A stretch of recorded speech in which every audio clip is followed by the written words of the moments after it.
together. And while today Pakistan is facing the brunt of this, tomorrow someone else will, which is why we're even more concerned that India is politicizing the issue of terrorism for their own, whatever the purpose is. Because when you politicize the issue of terrorism, it undermines the actual fight against terrorists. I think we need more cooperation, regional, international, on what are we going to do now that post-Kabul to deal with the remnants, with the terrorism that's left over.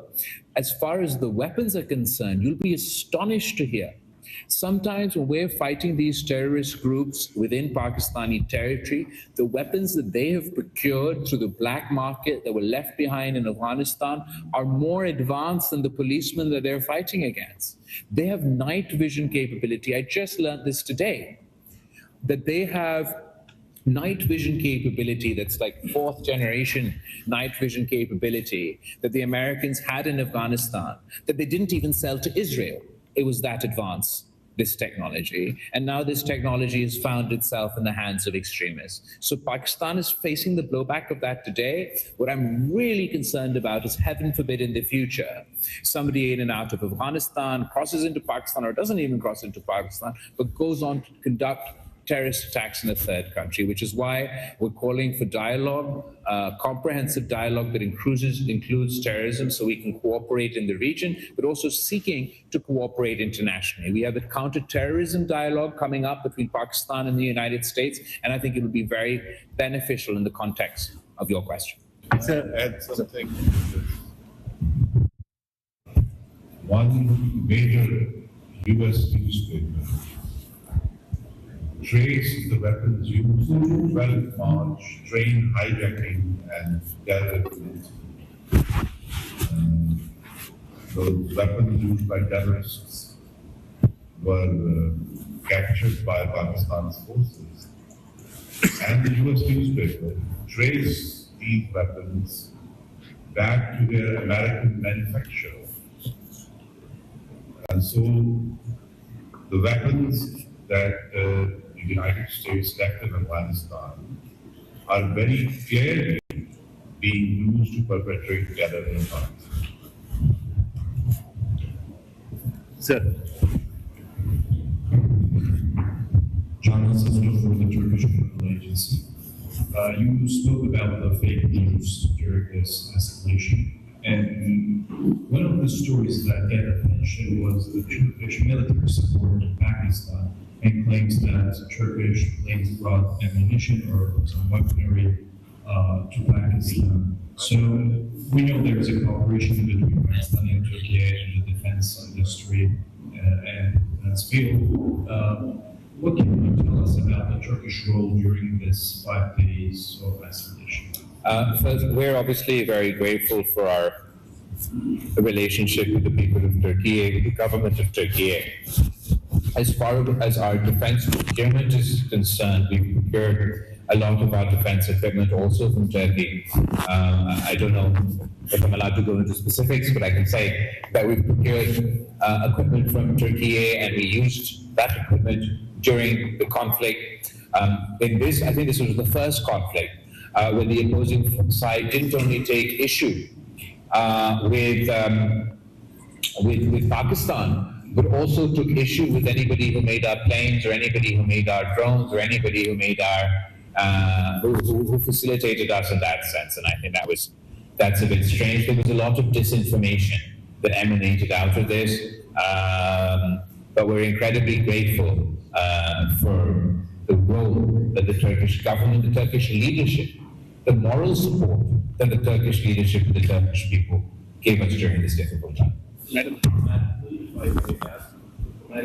Was there a Turkish effort during the escalation as well?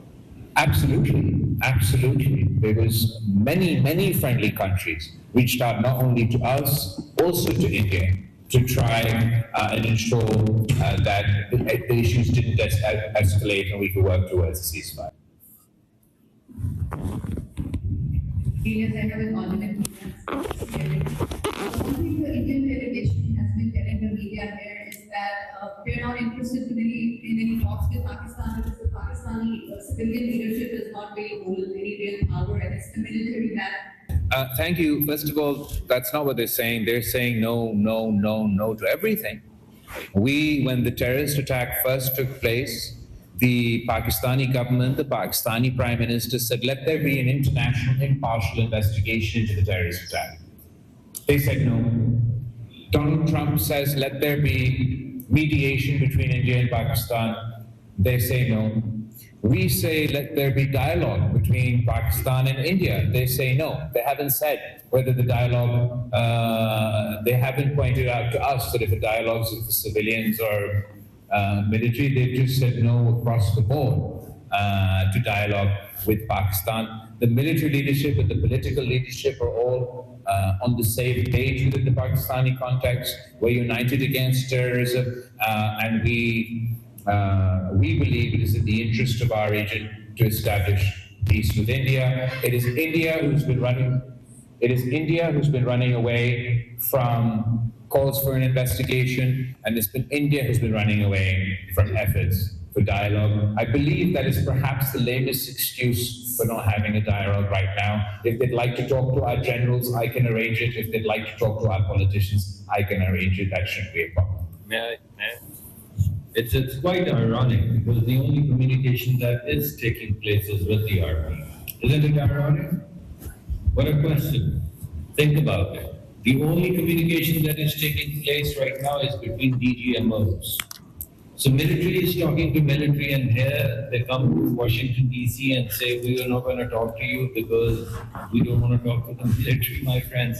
Military is the only agent that you're talking to. But only in the context of the ceasefire. Above and beyond the ceasefire, There's no communication. No communication either with the military or with the civilians. But on the ceasefire front or the de-escalation front, the point of contact is DGM.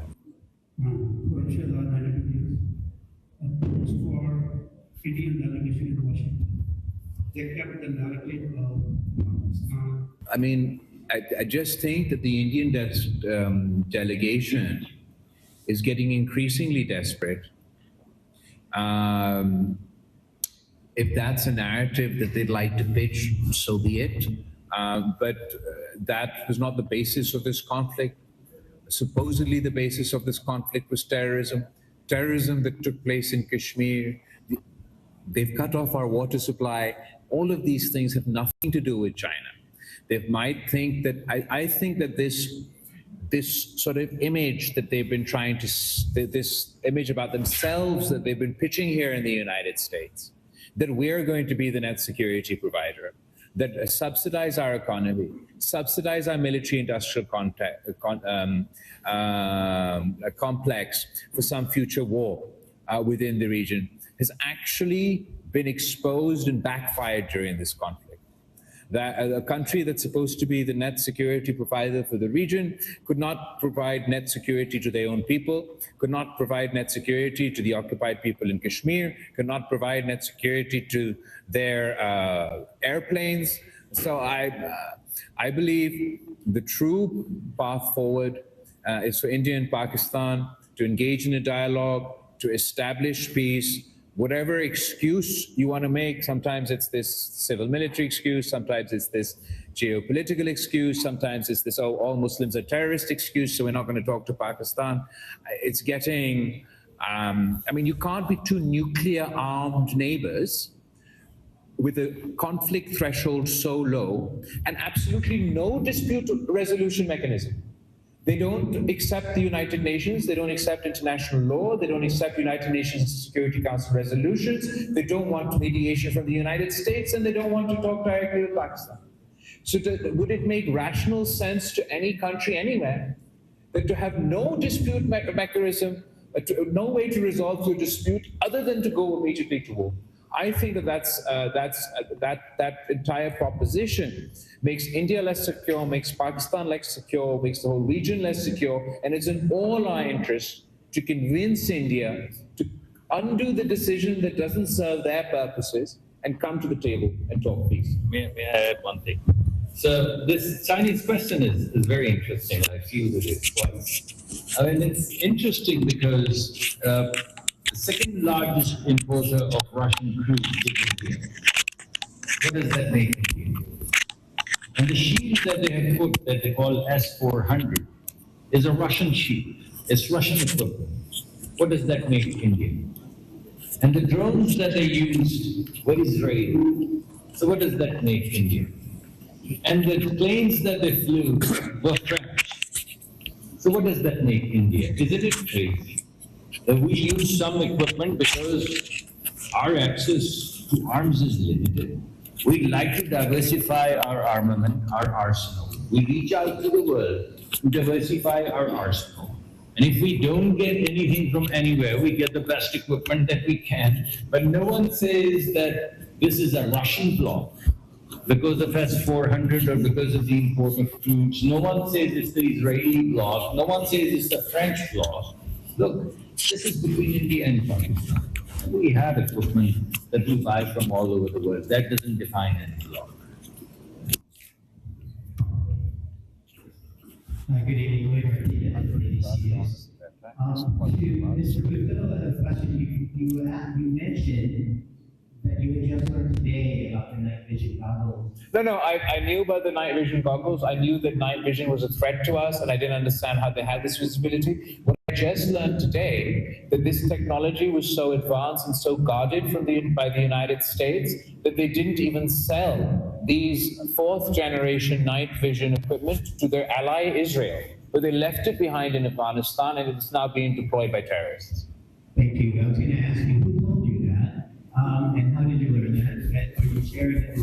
Do you consider this a threat now, based on... The night vision was always a threat. The weaponry left behind in Afghanistan was always a threat. It's all old news. The only new news for me, I learned from my ambassador while we were discussing this today, that equipment, the specific night vision equipment, was so advanced, this fourth generation night vision equipment was so advanced that America didn't even share it with their closest allies. It was only in their own army's use. They left it behind in Afghanistan, and as a result, it is now in the hands of the Taliban. I don't know who else they're selling it to, where else it would have reached. And that's one example. There's obviously lots of other weaponry and other things that we now have to face the battlefields. Maybe the ambassador can share more details. Well, Mr. Anwari Pal from Dawn News. Yeah. Thank you. Interaction with you not getting more. Thank you.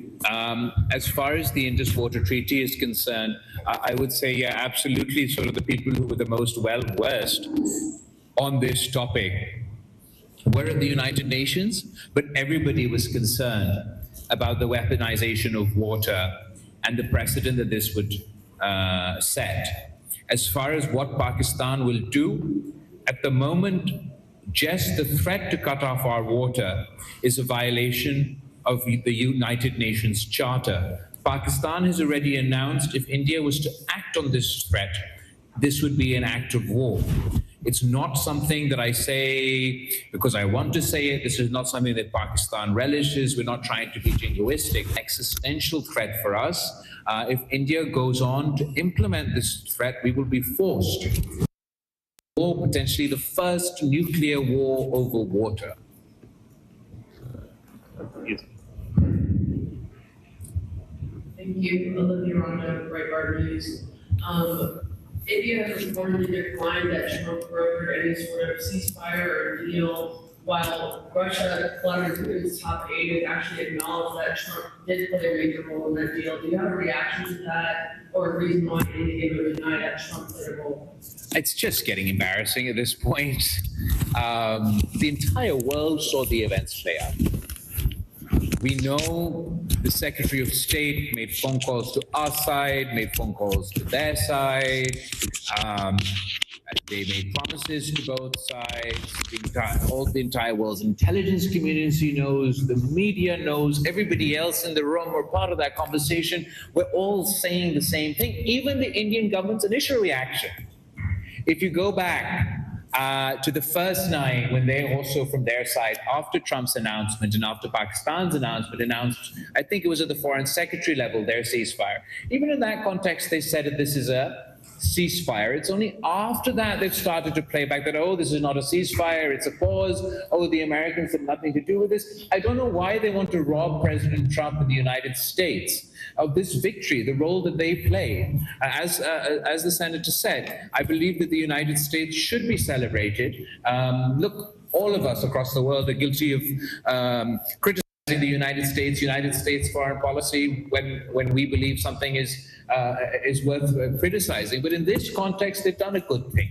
Look, the President of the United States and the Secretary of State of the United States serve the people of the United States, not the people of India or the people of Pakistan. But for 5 days, they were up all night trying to resolve this crisis. The least you could do is a common decency, is to appreciate and acknowledge what they've done.